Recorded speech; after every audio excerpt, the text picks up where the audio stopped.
Welcome to Our Girl Relationships. We talk about the problems people face in their day to day lives. Let's start with the video.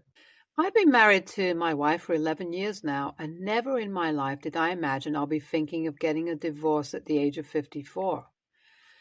So I met my wife when I was 39, and we had a significant age gap. She was 27.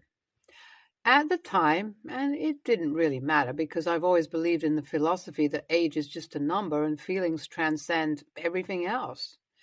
We dated for 3 years and lived together for a year before eventually getting married. No one can say we rushed into it because we really did feel each other out before deciding on marrying, and I knew about her son from the start. I even made sure that her son was comfortable with having me as his stepfather before moving on with our relationship. After getting married, I took on every responsibility of a father, even though the kid wasn't biologically mine. And I didn't mind anything. In fact, I did it all happily as I had the resources to support him in every possible way, and it always felt like I'm cheering on my own blood. When the time came for him to go to college, my wife told him that I have already done enough and they'd take a study loan to support his education. But I told them both that I have the money and I don't mind supporting him at all. I insisted on letting me take care of it because I knew how big of a burden it'd be for that child to live the rest of life trying to pay the thousands of dollars he used to study. So he went on to become an engineer. He's now about to be married, and when he told me about his plans for the wedding, I told him that I want to sponsor him. For the first time, he didn't argue with me and told me that he was actually hoping I'd offer to help as he was in a really tight spot at the moment. Apparently, the wedding was out of his budget, but his fiancée was refusing to cut off anything. She wants the wedding of her dreams, and nothing short of a 6 feet trail would do. So I just laughed off his awkwardness and told him I'm always here to help. In all these years, I've considered him as my own son, and he shouldn't feel shy about asking me for help. His wedding is set for 3 weeks from now, and about 2 weeks ago, I noticed something that put me in a bind. So it was a pre-wedding party we threw for the kid, and many people who were invited were long family friends. Some even knew my wife's ex-husband and saw Jack when he was just in diapers. The party had a lot of alcohol, and we were all being very liberal about the amount we consumed. One of these old friends of my wife actually bought Molly at the party and asked my wife and I to join him in the fun. I'm the kind of person who drinks a couple of drinks 2 or 3 times a week, while my wife smokes once or twice a day and drinks 3 to 4 times a week. I wouldn't call ourselves heavy drug abusers, but also we weren't against dozing up. But I politely refused the offer, considering I'm hitting my 50s and also I was one of the hosts. But my wife said she'd give it a try and took one of the tablets. I don't know what kind of experience she went through, but I saw her getting extra touchy with her friend who offered the MDMA, and at one point he lay down on the couch and she even got on top of him. When I asked her what she was doing, she got back down and nothing else happened, but I was a bit weirded out by the whole situation. Before you all start telling the MDMA side effects, I should mention that I already know people get touchy-feely after taking Molly just to feel grounded because they don't have a sense of weight, gravity, or their surroundings. And that's why I didn't make too much of a fuss out of the situation. But I did talk to my wife the next day when she got sobered, and what she said made me even more uncomfortable. She said that I'm being insecure because I'm getting old and she's still 40. That's the first time I thought that maybe something is going on, and she's using my age to gaslight me into believing I'm overreacting because of insecurities. So, just to be safe, I installed a camera in the living room, and guess what I found? When I went out to work, and when my wife should technically be out for work too, she was staying at home. First, I thought she took the day off to rest or for other business. But then the same friend who she was getting all close with at the party came over, and nothing about them kissing on camera was my imagination. They left the living room to go to our room and came out about 2 hours later when it was time for me to come home. I've lived long enough to not make excuses in my head and try and justify the situation. So the moment I checked the recording, I showed it to my wife and didn't even wait for an explanation from her. I told her to pack her bags and get out of my house. There's no way I'm letting her stay with me after catching her red-handed. But that's not the only thing I did. I also called Jack and told him that I'm not going to sponsor his wedding anymore, and he can blame his mom for messing up all our lives. I did love him as my own son, but after what my wife did, I'm not obligated to help her or anyone related to her, and unfortunately for Jack, that includes him. Would you have done anything different if you were in my place? Do you really think I'm an a-hole here when I spent 11 years of life taking care of my wife and her son, only to end up being cheated on? I can't believe how many of you call me an a-hole for not expecting my wife to cheat on me. Do you honestly think that just because my wife and I have an age gap of 10 plus years, it's okay for her to cheat on me? So anyone who marries someone younger than them isn't allowed to feel hurt or betrayed just because they should have seen it coming? Sounds to me that some people in this subreddit need a reality check and need to go through this to know what it feels like. Anyway, my wife tried to talk to me about the wedding and even tried to apologize for what she did. But I wasn't having any of it. Should I really let her have a chance to explain herself and try to manipulate me into thinking that somehow what she did was okay?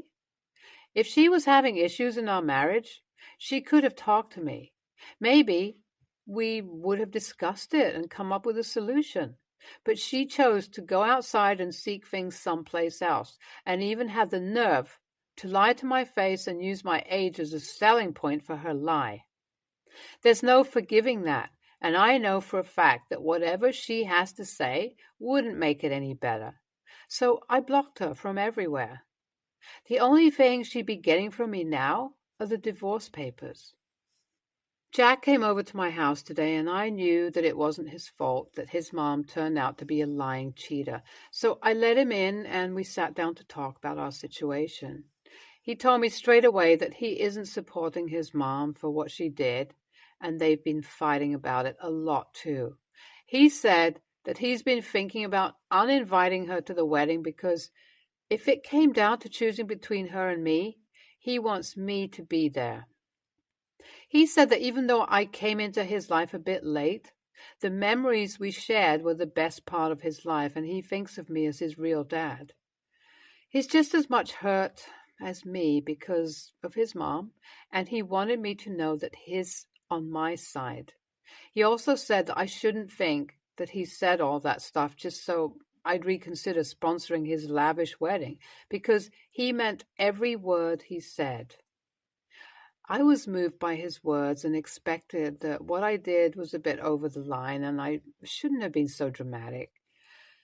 I offered to give him the money, but he denied it and told me he ended up taking a loan to pay for the wedding, and I shouldn't worry about it.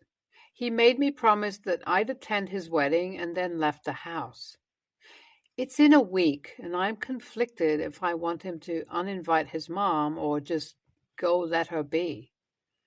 So I attended the wedding, and it was a really beautiful ceremony. The whole thing screamed money, and I can't believe he pulled it off. I gave him $5,000 in a check as his wedding present and planned to wire him more money later because no matter what I say to myself, I couldn't deny the fact that spoiling him made me happy, and he really is my own son. I can't punish him for his mom's deeds. As for my wife, she wasn't invited to the wedding, and I was kind of grateful for that.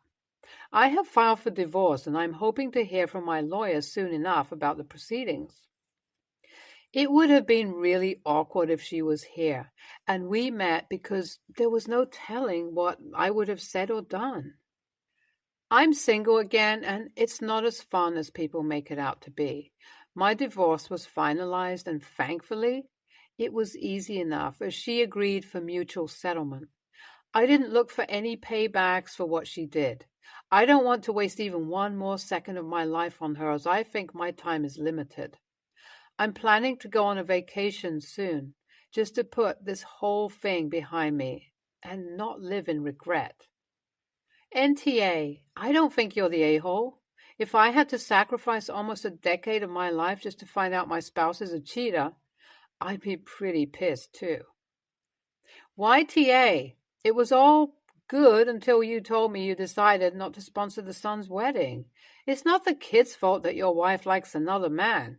And just because your pride is hurt, you are taking it out on him. As much as you have the right to be mad, you're taking it out the wrong way. I'll get it out of the way before everyone claims the obvious. No, I don't really like my sister-in-law, 31, but I love my brother and want him happy, just like I want the rest of the family happy and peaceful. I found a lot of different perspectives in whether what I said was warranted or not. If I'm wrong, I'll accept it and give a sincere apology. Here's the context. My sister-in-law has health issues. What exactly? I'm not sure, though. Both her and my brother have mentioned severe back problems and being close to obese. Because of a past job, her back is messed up, her words, that give her a lot of limitations. When they discussed having kids, she went to a specialist who said it would be downright dangerous and unwise to get pregnant in her current state. They gave her exercises to strengthen her back, discussed cutting out junk food, and set up frequent appointments so she could be in a healthier state when trying for a child. In my brother's own words, she did it for a week. Then she got pregnant and had my niece, who I love dearly. The problem is my brother is usually working. There were extra med bills because of extensive recovery and treatments during her pregnancy and now. She couldn't work and is trying for disability while my brother working overtime so they're not evicted. My sister-in-law is unable to carry my niece who is now 3. She's unable to keep up with her and usually has to have a relative over to babysit and help sister-in-law around the house. It was my turn. My sister-in-law wasn't pleased by this, and she was laying on the sofa with my niece trying to talk to her. I guess sister-in-law was having a bad day because she screamed that my niece and everyone else in the family, hers and my brother's, was the reason she was like this because everyone pressured her to have a kid on their terms, and they have no idea the pain she was in. At that point, I told my niece to go play while I reminded my sister-in-law she was the one who didn't follow doctor's orders and was incredibly stupid and selfish for having my niece, and especially now because she's growing up without a mom. AITA? NTA. What other words would you use to describe this situation? Maybe foolish instead of stupid? Selfish was pretty much on the mark, though. I do not have a better replacement adjective. Sometimes the truth is not pretty, and under normal circumstances it would not be your place to give an opinion. However, because you are apparently part of the caregiving volunteer staff, this has impacted your life as well. You have a right to express your feelings since you're sucked into this situation. Also, what she said around your 3-year-old niece skates dangerously close to sounding like, "I don't want you," to a small child. Your niece won't understand at 3, but she will as she gets older. Your sister-in-law needs to make sure she's not in the habit of complaining like that in front of her child. NTA.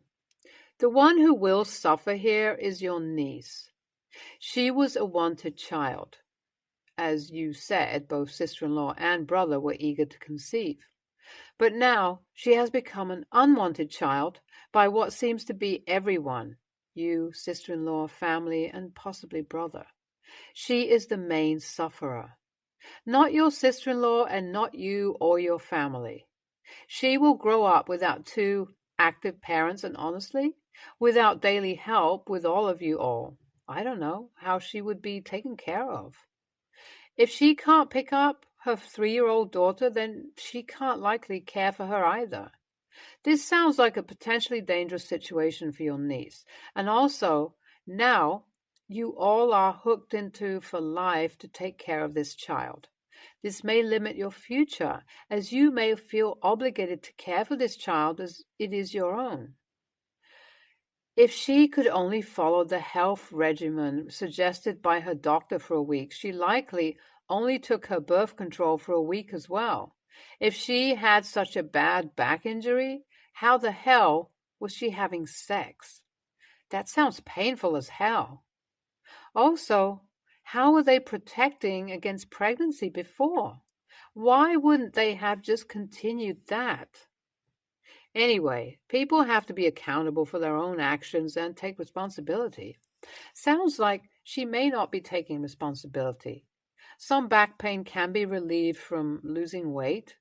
If she is obese, she should have been motivated to lose weight for her health, her back, and her child. She should still be trying now. NTA, as someone who has waited almost 10 years because of my health to have a child, I find your sister-in-law extremely selfish. That being said, I feel like a lot of people just have a child without thinking it through. This comment will totally get me crucified, but I've gone all over the world for health treatments to finally get healthy enough to have a normal life, and now I'm finally ready to try for a child. People like your sister-in-law are the reason why so many doctors discount women's health and safety and tell them to just have a baby and it'll be fine.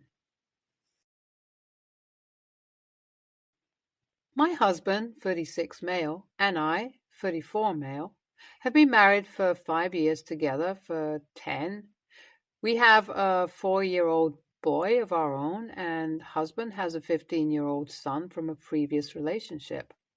For most of his life, Paul, husband's son, has lived with his mom and only visited us once a month due to his mom's job. He moved in with us 2 years ago. Paul has a condition since he was a little child that makes him deaf. His condition gradually gets worse. He can still hear and have a conversation wearing a special headphone that helps him improve his hearing, but he has expressed that wearing a headphone all the time makes him uncomfortable, and he has got more proud about his condition and wants to embrace it. He learnt sign language in order to empower himself. TBH. As he didn't live with us, I wasn't interested in this, but all changed when he moved in with us. I saw him interacting with some friends with the sign language and asked him to teach me to make him feel accepted and comfortable. He was so excited to teach me, and even if he can talk and hear, with the headphone help, we use it as a communication between us. My husband doesn't like sign language. He says that since Paul has headphones, he should make an effort. I grew up in a monolingual house, but hubby grew up in a bilingual house, and he has told me that he was taught that speaking a language in a room where at least one person doesn't is disrespectful. So he thinks that Paul and I speaking in sign language is disrespectful because he doesn't and feels excluded. We were watching a movie yesterday, so Paul started talking to me in sign language about some characters. Thus, my husband got mad at both of us for making him feel excluded and found it disrespectful because he doesn't speak the language, so I told him to learn it. And my stepson and I kept talking in sign language. He said that I make him look like a bad father for speaking the language while he doesn't. He then left the living room and went to our bedroom. He hasn't talked to us yet, beyond the bare minimum. Paul thinks we were some AHs. He says he knows where his dad is coming from since he knows what it's like to feel excluded. And Paul hasn't tried the sign language with me today. AITA? NTA. But your husband is TA. If he feels that left out, then he can learn also. Not enabling sign language in the house because it stops Paul from trying is an abusive attitude and dismissive of his disability.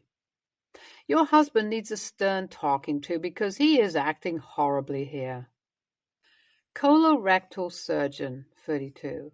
You are NTA. Your husband is a massive, ableist a-hole. There is a stupid, damaging, old-fashioned idea that if you don't force deaf and hard of hearing people to use what oral and oral skills they have, if you don't force them to lip read, they will never assimilate. This is absolute horse shit. All it does is make deaf kids feel like shit over something they have no control over. If I were you, I would demand my husband get over himself and learn how to sign to accommodate his son. His son deserves to be able to communicate fully and clearly with everyone he lives with who loves him in the way that is easiest for him. The whole world is built for your hearing husband. You are making him look like a shitty father because he is in this regard if he doesn't learn how to talk to his son. Don't ever apologize for signing. And Paul sounds like a great kid with a huge heart, and I wish I could give him a hug. NTA, but your husband is a giant AH. He has a son that has slowly been losing his hearing, yet thinks it's rude for his family to learn sign language? And he's known about this since he was a child. No wonder he was so excited you asked to learn. His father is making it crystal clear that he doesn't care if Paul gets to the point they can't communicate at all. How sad for him. I'm glad you're in his life, and I hope you rip your husband a new one. What a jerk. BTW. He feels like a bad father because he's being a bad